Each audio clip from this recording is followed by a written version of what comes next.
Hey, Viking fans, this is Keith Millard, and you are listening to the One Bar and Lupicus Show. Go Vikes! All right, Vikings fans, we got a little bit of a special treat today. We are joined with Craig Forrestal from the Sports Guys podcast. Also does quite a bit of work for Draft Diamonds. Check them out. We're going to have all the links, obviously, down in the description. A lot of interviews. I'm going to let him kind of give the rundown. But Craig, thanks for joining the show. Love talking draft. We know that you know the draft inside and out. Can't wait to pick your brain. Give us a little bit of a rundown. I mean, I did the high level, but Draft Diamonds podcast, what else you got going? Where can we find you? Yeah, so you can find me on Twitter. So at @that_sports_guy. You can go ahead. My name, Craig Forrestal, CraigForrestal. You type that in on YouTube. You can get the audio copy of all the podcasts that I have on YouTube as well. Go ahead wherever you find your podcast content, wherever you enjoy listening it to. Just type in That Sports Guys podcast. It'll come up. I'm on all major platforms. And that's where you can find me. I got a couple other things, in the hopper right now. Nothing that's finalized, but we'll bring those updates when I can speak on them. Spoiler alert. And I've listened to a lot of Craig's stuff. If you want to get to know some prospects, this is the guy to look at. Tons of interviews, and he does a really good job. I can tell. I'll just ask it anyways. But aside from the whole family and all the gimmies, is there anything better in the world than the NFL draft? Oh no, absolutely not. So funny story. How I got hooked on the draft, and I'm not lying. This is a true story. If my dad was here right now on this with us, he would swear that it was true. So the year that the Chargers drafted LaDainian Tomlinson 5th overall was the same year that they came back and they took Drew Brees at the top of the 2nd round. And so I want to say that was like 98, 99. So I was about 10, 11 years old when this happened. And I remember I was a huge Drew Brees fan. I was living in the Chicago suburbs, so we got a lot of Big Ten, a lot of Purdue action. So I saw a lot of Drew Brees. And I was like, this is the guy, this is the guy, this is the guy. My dad's like, Craig, small quarterbacks from pass-happy offenses, they don't make it in the NFL. I was like, no, but Dad, this dude's so good. He's like, Craig, trust me, I'm older than you. I've seen this a million times. It's not going to happen. Here we are 20 years later. Drew Brees is still tossing the ball all over God's green earth. And it was with that when I started seeing him, doing things in the NFL. I was like, you know what? This is pretty cool. Like, I'm going to follow this NFL draft because I was always a sports junkie. I moved around a lot as a kid. And the one thing that always stayed constant was professional sports teams. So whether I was living down here in South Florida, when we moved to Ohio, when we moved to Chicago, if football was football, whether it was Browns, Bears, Dolphins, I always had one constant thing that I could talk about. And so if I followed the NFL draft from an early age, I just saw that it just got me more interested in the game overall, following all the different teams. So that's what really opened up my eyes to the scouting world was Drew Brees when I was a little kid. Then as I got more into high school, I started following it more. When I was in college, then I really started messing around with it, but I didn't do anything publicly with it because I just didn't really know what to do. It was 2006 when I started my freshman year of college. So MySpace was still popping. Facebook had just become cool. You needed your college email to even get onto Facebook at the time. So there are people that don't even know that about Facebook. So I'm super old in Facebook terms, but I had all these notebooks, and my frat brothers would always say bro, you need to be doing this. You need to be on ESPN. You need to be talking about this. You're good. You know what you're talking about. And I was just you know what? They're my guys. They love me. Of course, they're going to hype me up. But then when I got out of college, I actually did some writing for Bleacher Report. And a couple of the things that I did, one thing that I'm super proud of, and then one thing that I wish I could take back. The thing I wish I could take back is I labeled Justin Blackmon, wide receiver from Oklahoma State, went to the Jaguars, and then couldn't find himself anywhere but in trouble, got himself out of the league. I wrote in my write-up about Justin Blackmon on Bleacher Report that he was Dez Bryant without the headaches. Oh, wow. So So I wish I could take that one back. Close. Yeah, just a little bit, right? But then in the same hand, some of the things that I hit on that I'm happy about. There were a lot of questions about Harrison Smith coming into the NFL, about if he'd be able to transition more so in the pass game and how he'd be able to hold up. I said, it's on Bleacher Report, you can go and say it. I said that he's not Troy Polamalu, he's not John Lynch, but he's going to have a solid NFL career. So I'm pretty proud of myself for that one. I was pretty high on Kirk Cousins, believe it or not. I had a first round grade on Alvin Kamara, but the one that I'm most proud of that you can find on Bleacher Report is Russell Wilson. I was a big Russell Wilson guy. I know that he had failed in minor league baseball. I saw the way that he had played at Wisconsin. And there was just something about the way that he carried himself, kind of like that it factor. I just thought there was something different about him. And when he got drafted by the Seahawks that year, that's when they had just signed Matt Flynn to that big contract after he had that huge end of the year game with Green Bay. And I was like, that kid's going to start for them. I was like, they just wasted money on Flynn. He's going to start for them. And I wrote up in my write-up about him that I thought Russell Wilson was going to be somewhere in that Jeff Garcia type of realm where he'd be good enough to start for a team, could get you into the playoffs. But I didn't think that he was going to obviously be an MVP caliber type of player, but I definitely thought that he was an NFL starter from the jump. And sometimes you look good, and then sometimes you say Justin Blackmon deserves the Hall of Fame jacket. Well, you got the quarterbacks going on, and I gotta say, unfortunately, Craig gave me some horrible news before we started. He is officially a Packer fan, so give him some crap on that in the comments. Absolutely. So yeah, those are some guys that you've definitely hit on over the years. You mentioned not Des Bryant, Justin Blackmon, a guy you whiffed on. And I got to say, I checked out your Twitter page. Looking back, what was it, last March, you were talking about Quinn Meinerz, a guy that all of a sudden just splashed on, obviously at the Senior Bowl with his big belly, and not just that, but he played pretty damn good in practices anyways. So you had him pegged a year before anyone knew who Quinn Meinerz is. Let's talk about him just real quick. Where do you see him going round wide? Well, first thing I want to say is I've actually had the chance to speak to Quinn a couple of times. Real cool. Before he went down to the Senior Bowl, we had a real brief text exchange, Twitter exchange. Just talking, I was wishing him luck at the Senior Bowl, and then just to see him blow up like that was super cool. So just seeing Quinn be able to go out there with the big boys and show that he belongs and that he can play is super cool, especially just transitioning to the center position, having never played center in any live action really, besides getting down there in Mobile. But Quinn, I feel like Quinn naturally, he's just a guard. I feel like Quinn's just a natural guard, a little bit of a throwback type of guard, with that just nasty run behind me, like 3rd and 1, 4th and 1, run behind me. He's that type of dude. Just real nasty. He has a really heavy wrestling background, and that comes through when you see him with the leg drive and the leverage, hand placement. You can just tell that wrestling technique comes in there, because a lot of times with wrestling, what you want to do is you want to make sure that you stay inside, you stay tight, because you don't want to expose yourself. You don't want to give up any body. You don't want to leave yourself any areas to be attacked. And you see that with how compact he plays and how he keeps his hands literally right here, almost like he's a boxer, ready to attack, strike, jab. So really technically sound guard. Obviously, when you're evaluating him on film, you're seeing him play Division III competition. Size-wise, defensive linemen, they don't match up. So the thing that you have to do is you don't evaluate the competition. You don't evaluate the system. You evaluate the player. And Quinn Meinerz just checked all the boxes.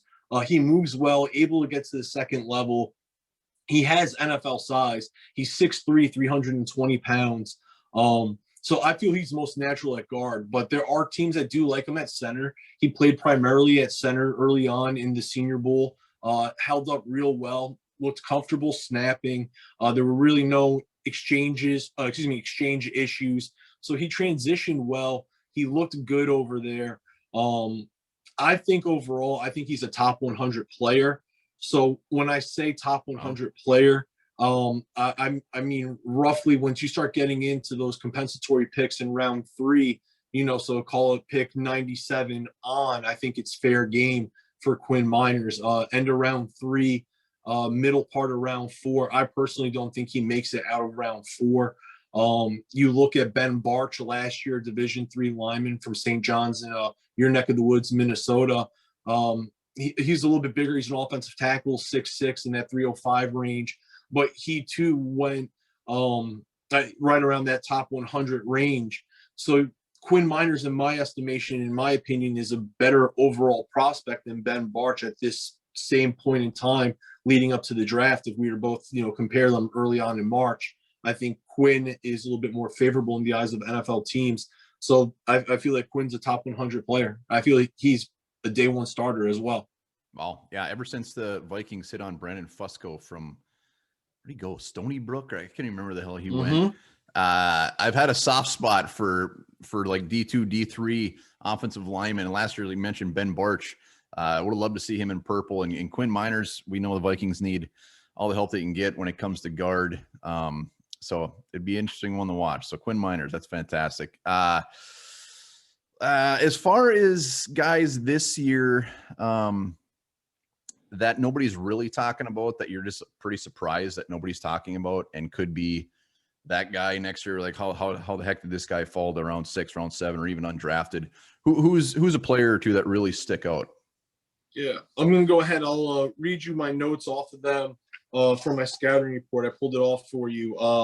So the first guy that I have is Jarrett Patterson, running back from Buffalo, 5'9", about 195 pounds. Very similar physically in his mold to Aaron Jones, running back of the Packers. Pretty similar story, coming from a mid-major. I think that he has that round 5 value, round 5 grade in the eyes of the NFL right now. But I think he's someone that could come in and get carries right away and play.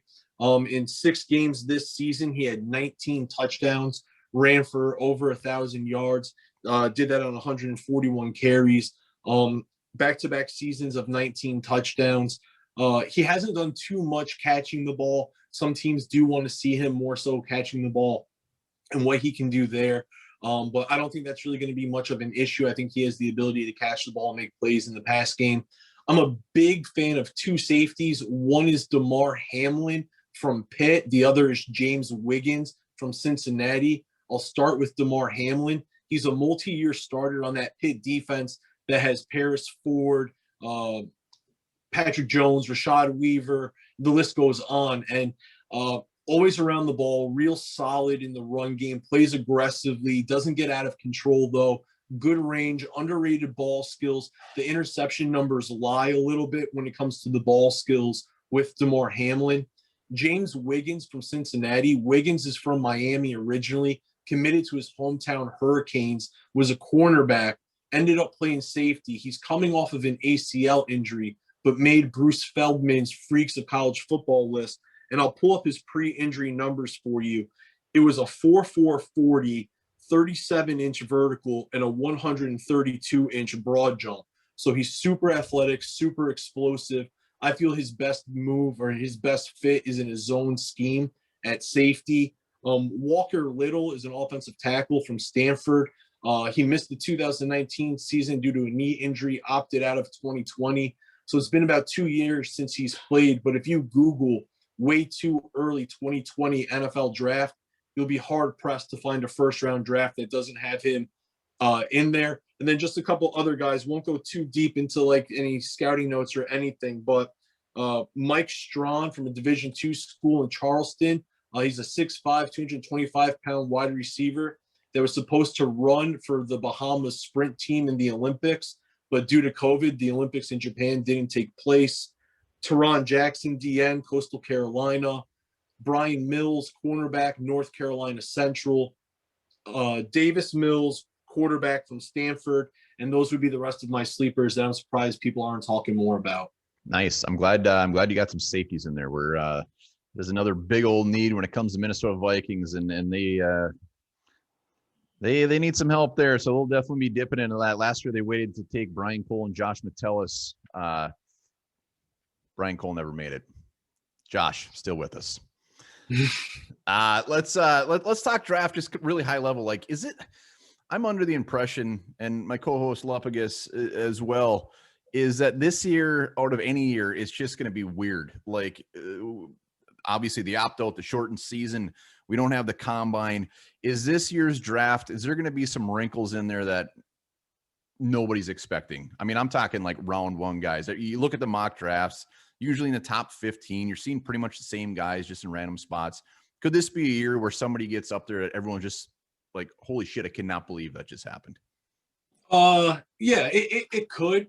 And with that, what's going to take a lot of precedence is going to be that Senior Bowl week, right? That's considered to be the granddaddy of all events. You had some other events like the Hula Bowl, College Gridiron Showcase, some other, events that offer guys the on-field participation and workouts, but nothing like the Senior Bowl. All 32 teams were represented at the Senior Bowl. They came in literally busloads to make sure that they had eyes on these guys, because whether they had opted out or whatever the case may be, competition level questions, this was really the answer to a lot of it. So one guy from the Senior Bowl that I think might sneak into the end of round one that no one's really talking about from a smaller school is Spencer Brown, offensive tackle from Northern Iowa. He's a legitimate 6'8.5", 315 pounds, comes from a super small town in Iowa of about 1,300 people. He played 8-man high school football. Once he got to college, he put on about 100 pounds. He is just a remarkable athlete for the size, gets outside in the outside zone, holds his own. The pass protection is where he's going to make his name. I know a lot of NFL teams really like him. Some people have given him a comparison of Mike McGlinchey. I think he's more so like an Alejandro Villanueva. I know Villanueva plays left. I know Brown plays right, but just big athletic dudes like that. Villanueva played some tight end and other positions at Army. Spencer Brown, he's had some other positions in his background. He was a big-time basketball player as well in high school.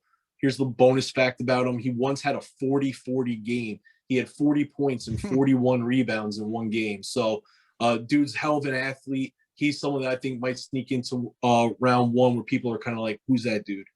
Did you do an interview with him? Yeah, I've talked to Spencer a couple of times. Yeah, I talked to him just the other day. He's been working out with Joe Staley out in California. Been out there since about December. Right now, he's really just focusing on, that track guy type of workout, getting ready for his pro day. So 40 different things like that.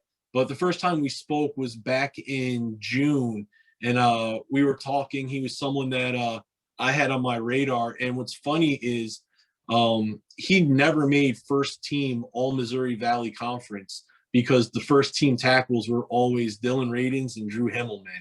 Dylan Radins is another name you should know for this year's draft, probably going to be taken in the top 50, 75 picks.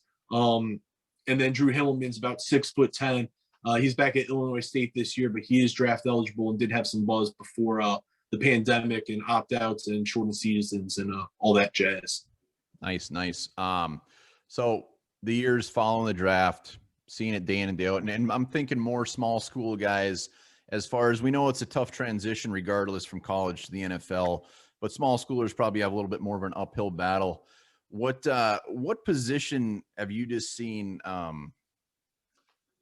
succeed more? I mean, I don't want to say easy. It's never going to be easy, but which one, if you're a small schooler, you have a higher legit chance of actually making it in the NFL if you're a safety or a wide receiver? What is it?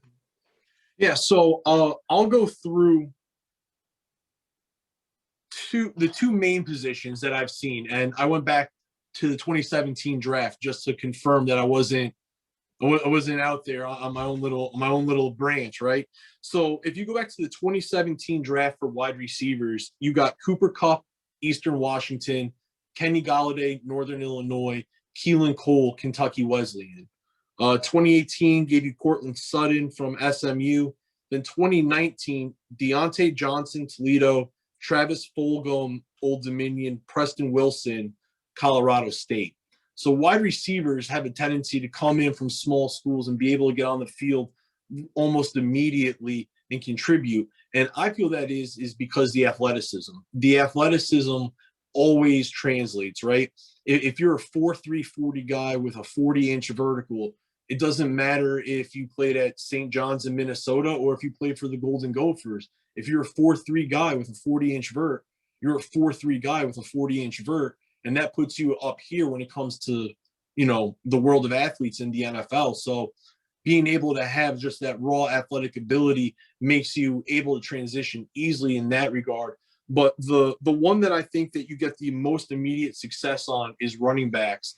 And I'll read you some names since the 2017 draft. In 2017, you had Austin Eckler, Aaron Jones, Marlon Mack, Tariq Cohen, Kareem Hunt. 2018 was Chase Edmonds. And then 2020, Antonio Gibson and James Robinson. All right. So what's so those are the kind of the easier ones. Toughest? Mm-hmm. I mean, is it quarterback? Yeah. I mean, is there any other one that just kind of crash and burns constantly? And again, I'm talking more like small school guys. Yeah. So quarterback's the obvious one.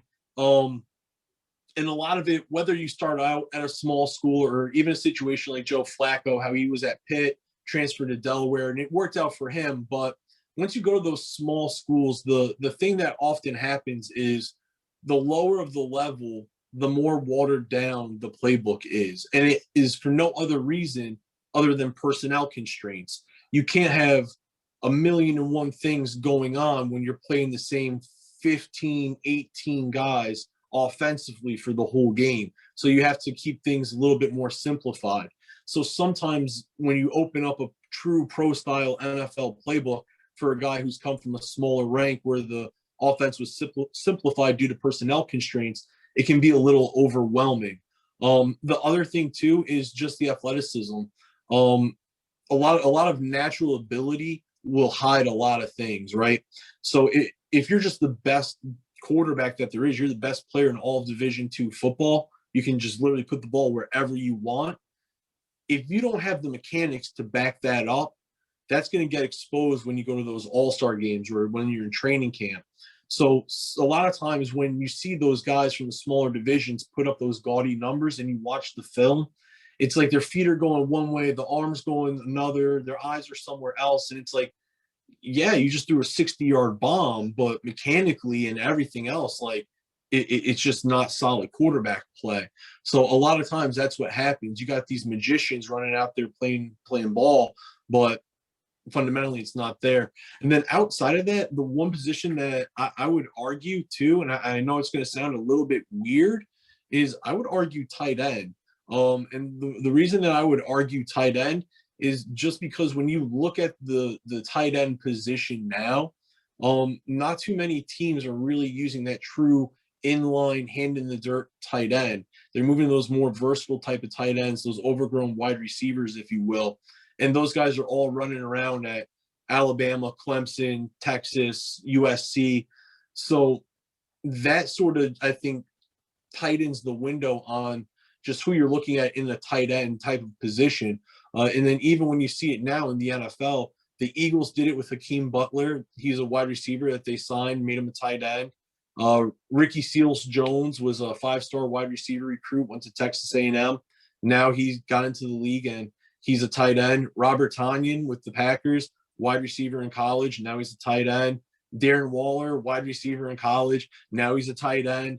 So it's like a lot of these teams, they really just start looking more so for athletic traits and sort of that true balanced, multifaceted tight end that you would find at a smaller school that is able to block, that has no problem being in the run game the majority of the time.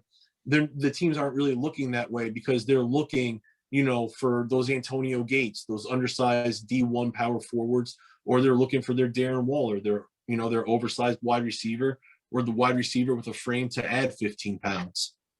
Well, let's talk a little Vikings. Obviously, their big needs: offensive line, safety. They need that 3-tech defensive tackle. They still need a little bit of help on the edge, even though they re-signed Stephen Weatherly today. Any guys at those positions that they could find some value in the mid rounds, later rounds when we don't have a second round pick.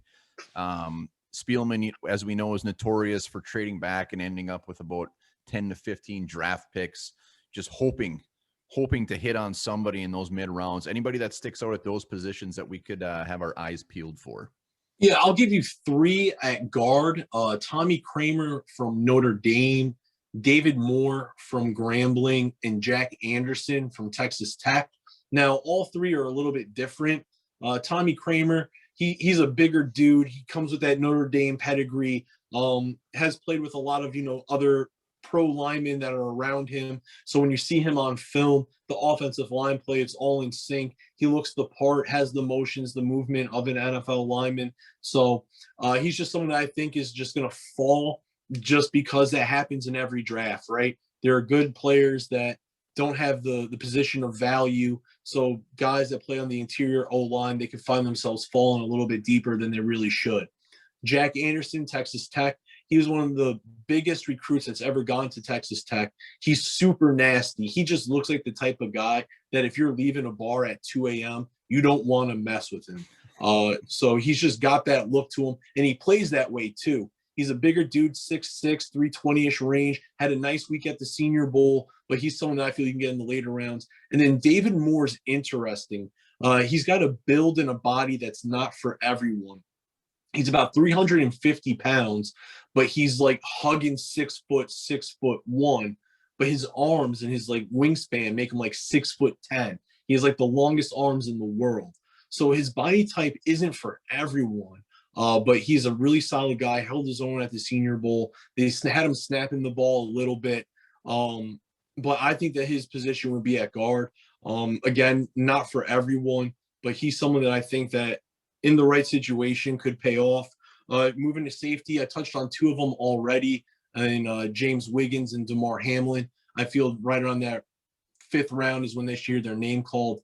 Another guy is Tariq Thompson from San Diego State, 4-year starter at San Diego State, 4-time All-Mountain West selection, 6 foot, 200 pounds. He played their hybrid type of position in a 4-2-5 base. They moved him all around. He played some nickel, played some high safety.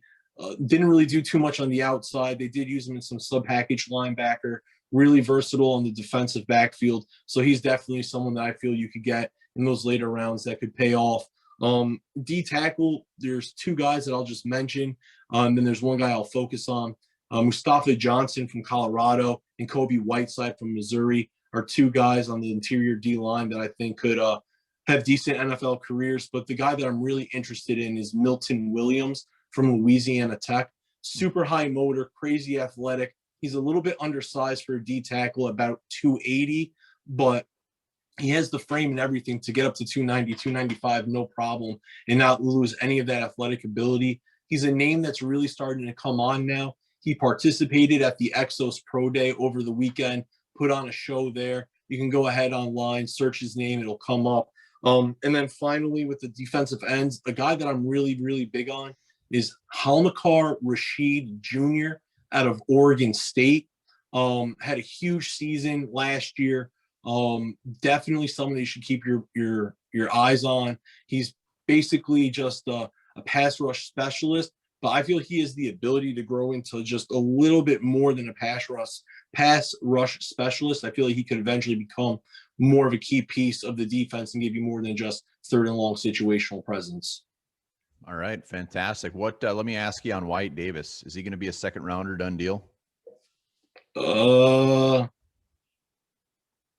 don't necessarily know, because when you look at Wyatt Davis, the one thing that you have to ask yourself is who in this draft class is better than him?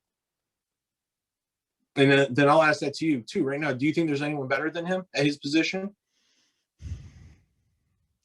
This is the worst because this is a year where we're sitting at 14 and there's not that just full-blown guard. I mean, I know Rashawn Slater can kick in, but no, I don't know. I mean, in a dream scenario, I was hoping the Vikings would somehow get a 2nd round pick and trade back up and get them, but you're right. I mean, we always see these random guards in every draft just fall though. Well, no, definitely. Davis probably not, but we always see guards just all of a sudden slip in around 3, round 4. Like, how is this guy still on the board? Well, the other thing that I think too, right, because the Vikings are sitting at 14 right now. And I'm a big believer of the draft philosophy and the draft take that once you get to a certain point in the 20s, there's no difference between the guy you take 22, 23, 24, 25 overall and the guy that goes at 43. There's really no difference between those guys. So if you're Minnesota and you're sitting there at 14, if you look at the board, if there's a way where you could finagle yourself and move down to maybe pick 37 overall and see what happens then and how you collect and build for the future, maybe you might be able to get Wyatt Davis somewhere there early round 2. If you trade back, depending on what that deal is, who comes up, whatever happens. But I don't think that there's any way that Wyatt Davis would be the guy that they would go with. In my estimation, I think that they're more aligned to take Elijah Vera Tucker at 14 overall than they would with Wyatt Davis. I know there's some talk about Christian Darrisaw too, possibly, but with Vera Tucker, he has the guard and the tackle versatility. And I know we talked a little bit about that O-line, like Ezra Cleveland. I'm not fully sold that Ezra Cleveland is a guard. He played all left tackle at Boise State. Maybe he might be a tackle in the NFL. And if you want to play a little musical chairs, Elijah Vera Tucker gives you the ability to play musical chairs. Now, I would love for Rashawn Slater to be there at 14 for the Vikings, but I think he's gone before 14. Yeah, Vera Tucker, very, very hot name. I'm not completely on the Vera Tucker train yet, but I could be sold very easily. It's a need, and I mean, he's a guy that's going to be taken probably right around that area. So it's gonna be interesting. In a perfect case scenario, you already said it. The Vikings trade back. I hope they do that. My take is I think there's going to be a lot of teams looking to trade back. I just hope somebody falls in the Vikings' lap that somebody just absolutely needs and trades up with the Vikings, throws us a bone, but we'll see. Before we get into that Vikings pick at 14, I want to know who you got pegged there. I know it's early who you got, but as far as a quarterback, the Vikings took Nate Stanley last year. They got Jake Browning on the practice squad. By no means does anybody think that they're the future of the Vikings, but we also, as of now, don't really have any backup quarterbacks. Sean Mannion is Sean Mannion, and he's also a free agent. Is there anybody that could possibly be taken in those mid rounds that is less of a project and more of somebody that's just NFL ready, even if it's just a backup? I think Shane Buechele is more NFL ready than people are talking. He started off at Texas. He started as a true freshman. Then, of course, there was the quarterback controversy. Sam Ehlinger's there now. He ended up becoming the quarterback at Texas. Buechele ended up transferring, went to SMU, played in a little bit of a pass-happy system, but pinpoint accuracy, short to intermediate game. He's not like an Olympic athlete. He's not going to go out there, on testing day and be that random quarterback that's the best athlete on the team. He's not Taysom Hill, but he does have enough ability in those legs to escape pressure, throw on the run. Like I said, good accuracy, makes solid decisions. He's been battle tested in the Big 12, started as a true freshman. The stage isn't too big for him. There's a lot of good things that come with him. He grew up around pro sports. His dad was a professional baseball player. His brother played minor league baseball. So there's bloodlines there in professional sports. When you see that sort of thing, it has a tendency to, not necessarily make you, but it helps out growing up around the game. So I'm kind of a Shane Buechele fan in the later rounds. Let me ask you on Jamie Newman. A little bit of a rough Senior Bowl game anyways. Is he that far off, or is he just rusty from not playing? I think him opting out is the scariest thing that could have happened to him, because there's two main thoughts going on right now with that. Was it playbook issues? Did he not pick up the playbook quick enough? And was he not going to get the playing time because he just didn't have a grasp on the playbook? Or was he not the best quarterback on roster? Like, you go to the transfer portal, you leave Wake Forest. Obvious reason is because Wake Forest, it's still solid D1 football in the ACC, but it's not Georgia. And if you're really trying to play pro ball like that, Georgia puts you in a better spot than Wake Forest. So for Newman to be in that transfer portal and to be entertaining all those big time schools, go to Georgia and then all of a sudden just opt out. I get it, the pandemic, health reasons. I'm not discrediting that at all. But what I'm saying is, you just look at that sequence of events, it leaves some questions. But when you look at him as a player, he's a good athlete. He has a strong arm. He stays in the pocket, good pocket presence. He like Bouchel is solid in the short to intermediate passing game. His arm is stronger. He's solid on design quarterback run plays. He adds that element. I feel he needs to be in a spread offense to be most successful. Just because, like I said, with that added running ability, and that's kind of the way that the NFL is going anyway. So he fits the transition, the moving system that's going on right now.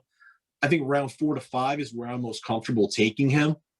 But if he goes end of day 2, I mean, I wouldn't go crazy. I mean, I wouldn't say the GM needs to lose his job or anything like that. But for me personally, I'm most comfortable somewhere in round 4 or round 5 with Jamie Newman. Oh, I could swallow Newman in round 5. Lupagus loves Jamie Newman. He loves him probably more than he should. But let's get into the Vikings pick at 14. As of now, is there a guy that just sticks out to you as just makes total sense, is a perfect fit, and somebody that could actually be there? I mean, do you have a pick if the draft were tomorrow that you would peg at the Vikings? Mm-hmm. Well, I mean, I don't have access to inside the Vikings war room. I don't get to pick their brain like that. But from what I know about the Vikings and just what I've seen and different things like that, I think there are 4 names that they're targeting right now. I think it's both of the big name Miami Hurricane rushers, Gregory Rousseau and Jalen Phillips. I think it's no, I guess, secret that something on the edge is something that they want. They want to be able to pair something with Hunter on the opposite side. So I don't think that that's a secret. I think they prefer Rousseau over Phillips. And then I think on the offensive line, I think Christian Darrisaw is a legitimate possibility. He's more so of a true tackle prospect. But I think the guy that would be the most likely pick, I mentioned him a little bit earlier, would be Elijah Vera Tucker. He has that guard tackle experience at USC. For me, when I watch him a little bit, what I see is David Bakhtiari. Has some of those size limitations that people said. Can Bakhtiari really play left tackle? You know, he's only 6'4", so he's going to get some of that as well. But he's solid as a guard. He's solid at tackle. The film is good. I know he doesn't look the part of a tackle when you see him on film, but you can't fight the results. Like, the guy's good. So for me, I think that it's Vera Tucker that would be the pick. Like I said, if they want to do musical chairs on the offensive line, he allows them to do that. I think he makes the most sense. You have to keep Kirk Cousins clean. You got to keep him healthy. You got to give him some time to throw. You can't let him get hit a million times. Dalvin Cook's gotten beat up a little bit. You got to make sure that you can keep him upright for 16 games, because the argument could be made he's the best running back in all of football, outside of Derrick Henry. Sorry to do that to you, Vikings fans. Yeah, that wasn't polite at all. That was, but probably accurate. You didn't mention Kwity Paye. Is that because you think he's gone, or that you just have Rousseau and Phillips over him? I just have Rousseau and Phillips over him. My thing with Paye is a lot of these Michigan guys, they've come in and they've been big-time recruits, big-time players under Harbaugh, right? How have they developed? You look at Jabril Peppers, right? You look at Maurice Hurst. You look at some of these other guys that have already come through the Jim Harbaugh system out there in Michigan. And I don't want to say that, once they got there as true freshmen, they didn't really improve. But I feel like the impact that you're expecting from these Michigan players to make, it's not really living up to what the expectation is. So for me, I'm a little bit cooler on Paye than most. Has a little bit to do with just affiliation of the school. I'm a little bit down on Michigan right now as a whole. I know that's not exactly the best thing to do in the scouting world, but unfortunately I'm human and I do those sort of things from time to time. But could he go in that range? Absolutely. I feel like that's a realistic range for him to go. I just don't think that he's I don't think he's the option for the Vikings. I think there are better fits personally for Minnesota. All right. Well, Vera Tucker's your guy as of right now. I don't think Vikings fans would get completely overly sad about that pick one bit. Fills a great need. Craig Forrestal, Sports Guys Podcast, NFLDraftDiamonds.com. Make sure to check them out. Craig, this was fantastic. We're gonna try to get you on if you're willing, at least one more time before the draft. This was great. Appreciate you coming on. All the links and everything will be down in the description. Be sure to check them out. Like I said, a lot of interviews, a lot of good draft stuff. And thanks again for hopping on, man. Appreciate it. I appreciate it. It was a blast. Thank you.